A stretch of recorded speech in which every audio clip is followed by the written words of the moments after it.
Hello बच्चों, आज मैं आप सबको अपने चैनल मॉडर्न इंग्लिश क्लासेस पर फर्स्ट फ्लाइट क्लास 10 के बुक का lesson number 4 from the diary of Anne Frank के बारे में एक्सप्लेन करने जा रहा हूँ। ये एक छोटा सा पार्ट भर है जो एक 13 ईयर ओल्ड गर्ल ने अपनी डायरी में लिखा।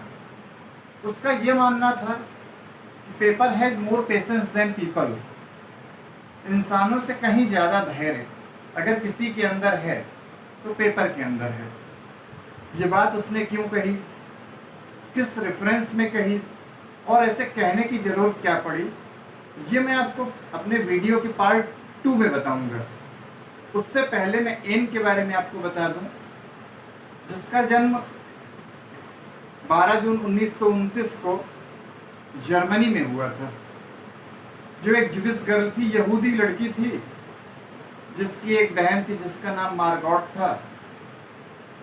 एन के फादर का नाम ऑटो फ्रैंक था। वहीं पर उसकी मदर का नाम एडिथ हॉलैंडर फ्रैंक था। जब जर्मनी के अंदर नाजीवाद पूरी तरीके से हावी था और नीदरलैंड के आंतरिक हिस्सों तक हिटलर की सेना ने कब्जा कर लिया था, तो एन और उसकी पूरी की पूरी फैमिली वो एम्स्टर्डम में शिफ्ट हो जाती है। वहाँ पर वो 2 साल तक रहते हैं और जब एन का 13th बर्थडे सेलिब्रेट किया जाना होता है तो उसके फादर ने उसको एक डायरी गिफ्ट में दी थी।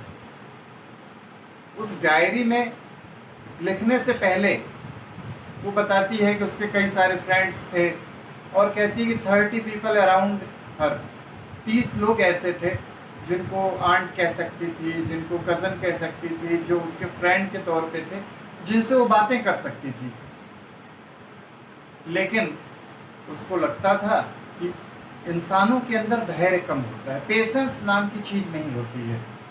तो क्या करती है वो, उसने कहा लिखूंगी, लेकिन मेरे लिखे गए को पढ़ेगा कौन? ये उसके लिए एक यक्ष प्रश्न था, एक बड़ा सवाल था कि कौन पढ़ेगा।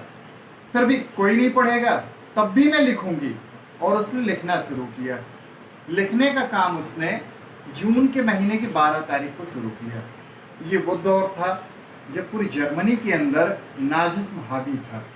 कंसंट्रेशन कैंप हिटलर ने बना रखे थे। जो भी उनके खिलाफ बोलता था उन सबको कंसंट्रेशन कैंप के अंदर रखा जाता था। तमाम तरह की उनको प्रताड़नाएं दी जाती थी और धीरे धीरे करके वो मौत के मुंह में चले जाते थे। उससे बचने के लिए एन की फैमिली वो शिफ्ट कर जाती है एम्स्टर्डम में और वहाँ पर वो 2 साल किसी तरीके से सरवाइव करते हैं।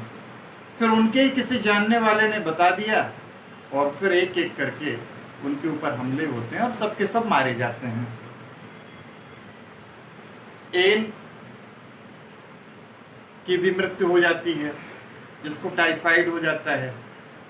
और धीरे धीरे करके जब सब समाप्त हो जाते हैं तो उस समय ऑटो फ्रैंक जब अकेले बचते हैं तो उनको कोई बताता है कि तुम्हारी बेटी की एक डायरी है जो दराज में पड़ी हुई है, और फिर वो उसको लेते हैं जो कि डच लैंग्वेज में लिखी गई थी और बाद के दिनों में उसको इंग्लिश में ट्रांसलेट किया जाता है the diary of young girl के नाम से।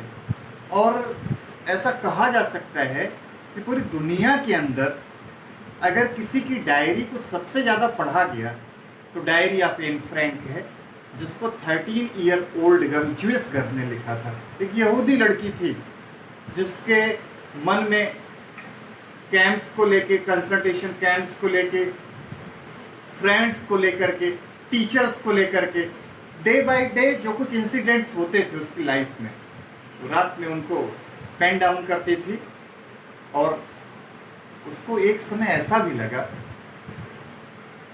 कि क्यों ना जो मेरा सबसे बेस्ट फ्रेंड है, हम में से बहुत सारे लोगों की आदत में होता है कि अपने बेस्ट फ्रेंड को हम निक नेम देते हैं, तो ये काम एन ने भी किया। उसने अपनी डायरी का नाम किटी रख दिया।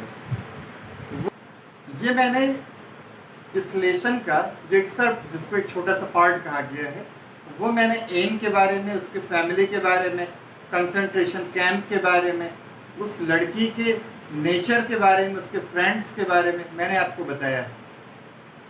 और इसका सेकंड पार्ट इसके जस्ट बाद आपको देखने का मिलेगा। Thank you.